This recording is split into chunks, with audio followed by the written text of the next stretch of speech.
તમારો સવાલ છે, તપ શબ્દનો અર્થ સમજાવો. તપ શબ્દનો અર્થ છે કે ઇન્દ્રિયોની જે માલિકી છે તેને દૂર કરવાની આજ્ઞા આપવાનું સામર્થ્ય કેળવવું. પેટ કહે છે ભૂખ લાગી છે, તમે કહો કે ભલે ભૂખ લાગી હોય, પરંતુ આજે હું ભોજન કરવા માંગતો નથી, એટલું કહેતા જ તમે પેટથી અલગ થઈ જાઓ છો. પણ મન કહે છે ઠીક છે, આજે ભોજનનું ચિંતન કરશું. તમે કહો છો કે નહીં, ભોજન જ કરવું નથી, પછી એનું ચિંતન શા માટે કરવું? મનને ચોખ્ખી ના જ પાડી દો કે ભોજનનું ચિંતન નથી કરવાનું. તમારી નામાં તાકાત હોવી જોઈએ. તમે ભોજનનું ચિંતન કર્યું તો તમારો ઉપવાસ નિષ્ફળ ગયો.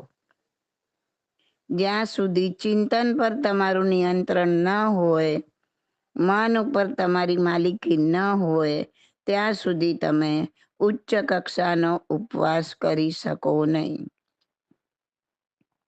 સજાગ રહીને આપણી ઇન્દ્રિયોની માલિકી આપણા પર ન રહે એનું પ્રત્યેક પળે ધ્યાન રાખવાનું છે.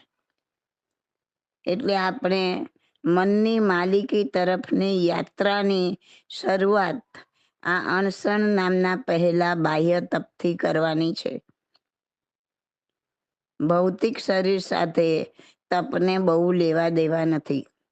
ખરું કાર્ય તો અંદર છુપાયેલા ઉર્જા શરીર ઉપર જ કરવાનું હોય છે.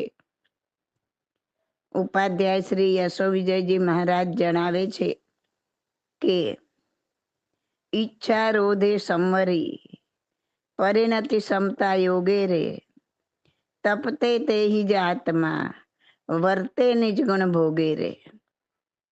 એટલે કે ઈચ્છાઓને રોકે, અંતરમાં અનુકૂળ મળે રાજી ન થાય, અને પ્રતિકૂળ મળે ખિન્નતા કરે નહીં, પોતાના સ્વભાવ ક્ષમતામાં પોતે રહે, એ તપ છે.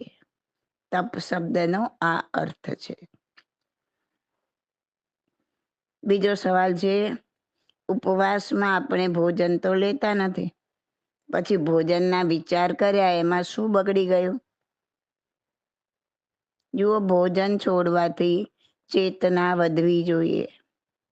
એના બદલે ભોજન માટેનું ચિંતન વધી જાય તો તે વધારે ખતરનાક છે. ભોજન કરો તો 15 મિનિટમાં પૂરું થઈ જાય, પરંતુ ચિંતન તો ચાલ્યા જ કરશે. કારણ કે ભોજનથી જે સંતોષ, જે તૃપ્તિ મળે તે વિચારોથી નહીં મળે.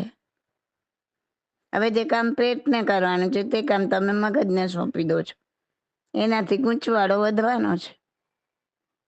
જ્યારે ભોજન પણ નહીં ને ભોજનનું ચિંતન પણ નહીં હોય, ત્યારે જ અણસરનું બાહ્ય તપ સાર્થક બનશે. વળી કોઈ કાર્ય તમે શરીરથી કરો છો કે મનથી, એ બે વચ્ચે મહાવીર સ્વામીએ ભેદ કર્યો નથી.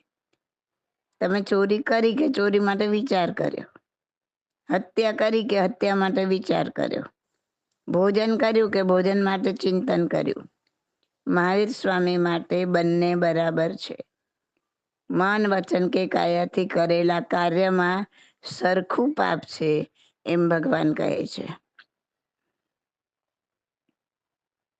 બીજો સવાલ છે, ભોજન છોડવાથી ચેતના કેવી રીતે વધે?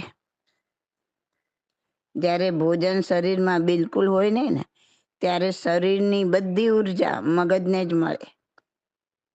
જ્યારે શરીરની મોટા ભાગની ક્રિયાઓ ભોજન વગર બંધ થઈ જાય, ત્યારે શરીરની ઉર્જા જે અલગ અલગ અંગોમાં વહેંચાઈ ગઈ હોય છે તે બધી મગજને મળે છે, અને મગજને મળતા મગજ પહેલી વાર જાગવામાં સમર્થ બની જાય છે.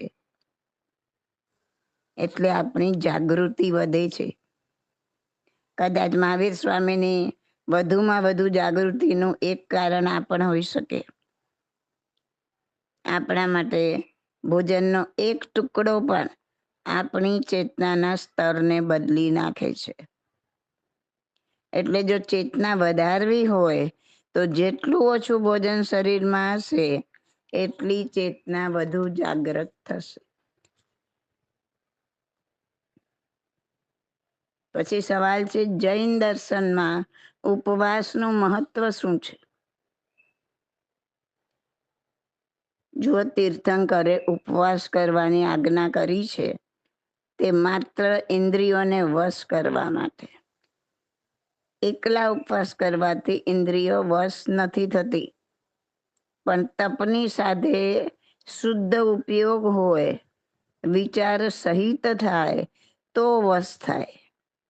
ઉપવાસ કરીને બીજા નિંદા ન કરો, ક્રોધ ન કરો, ભોજનનું ચિંતન ન કરો, લોકોમાં દેખાડો ન કરો, જે કાંઈ કર્યું છે તેનો અહંકાર ન કરો. કોઈ તમારા પ્રત્યે ગમે તેવું વર્તન કરે, તમે એના પ્રત્યે હૃદયમાં ક્ષમતા ધારણ કરો. જેમ લક્ષ્ય વગરનું બાણ નકામું જાય ને, એમ ઉપયોગ વિનાનો ઉપવાસ આત્માર્થી થતો નથી. દુર્બળ દેહ અને માંસ ઉપવાસી, જો છે માયા રંગ રે, તો પણ ગર્ભ અનંતા લેશે, બોલે બીજું અંગરે.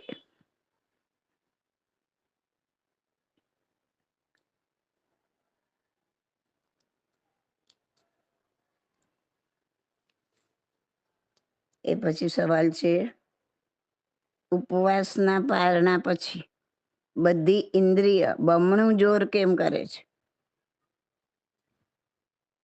જો કોઈ બીજ સુકાઈ ગયું હોય ને, તો ફરી પાછું એ બીજ માટી, પાણી એ બધાનો સંયોગ મળે એટલે પાછું પલ્લવિત થઈ જાય બીજ.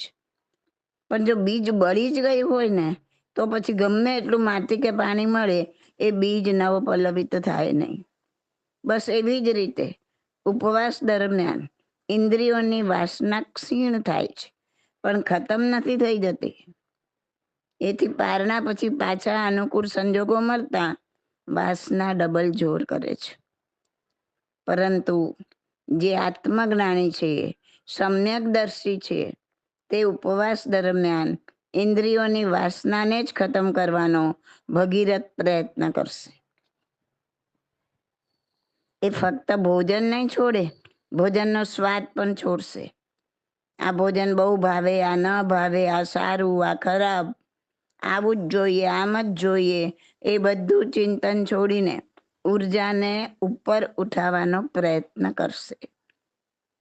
આવી રીતે દરેક ઇન્દ્રિયની વાસનાને જ બાળવાનો પ્રયત્ન કરશે. એ કરવાનું છે. કાનને કર્ણપ્રિય સંગીત હોય કે કર્કશ હોય, નાકને ગમતી સુગંધ હોય કે દુર્ગંધ, આંખને ગમતું દ્રશ્ય હોય કે અણગમતું, દરેકમાં ક્ષમતા કેળવવાનો પ્રયત્ન કરવાનો છે. શરીરને સુગંધિત દ્રવ્ય લગાવીને સુખ મેળવવાનો પ્રયત્ન નહીં, પરંતુ શરીરની પરિસ્થિતિથી ઉપર ઉઠીને આત્મા તરફ દ્રષ્ટિ સ્થિર કરવાની છે. આમ ભલે તો દરેક ઇન્દ્રિયોના વિષયો ઉપવાસ દરમિયાન ક્ષીણ થશે, પણ મનથી તે વિષયોનું ચિંતન કરીને એને બળ આપવાનું ચાલુ રહેશે, તો એ વાસનાનું બીજ બળશે નહીં. અને જે બળ્યું નથી, જે ખતમ નથી થયું, એ ફરી અનુકૂળ સંજોગો મળતા ડબલ જોરથી ઉછળવાની શક્યતા છે. કોઈ ખેતર ભલે સાવ ઉજ્જડ દેખાતું હોય, પરંતુ વરસાદ પડતા પાછું ઘાસ ઉગી નીકળે. એટલે જ્ઞાની કહે છે કે કોઈ ખેતરને બહારથી ઉજ્જડ જોઈને એ ઉજ્જડ જ હશે એમ વિધાન કરી શકાય નહીં. પણ જો સતત 3 ચોમાસા સુધી વરસાદ પડે તો એ ઘાસનું એક તણખલું ના ઉગે ને, તો જ કહી શકાય કે આ ખેતર ઉજ્જડ છે. માટે શાસ્ત્રમાં કહ્યું છે, સ્વાદનો ત્યાગ એ જ ખરો તપ છે. હજી એક સવાલ છે, જો ઉપવાસથી કર્મની નિર્જરા નથી, તો મહાવીર સ્વામીએ શું કામ આટલા ઉપવાસ કર્યા? ઉપવાસ એટલે બાહ્ય તપ થયું. મહાવીર સ્વામીના ઉપવાસમાં 12 પ્રકારના તપનો સમન્વય હતો. મહાવીર ભગવાને તો 6 બાહ્ય અને 6 અભ્યંતર એમ 12 પ્રકારના તપ એક સાથે જ એક જ સમયે કર્યા.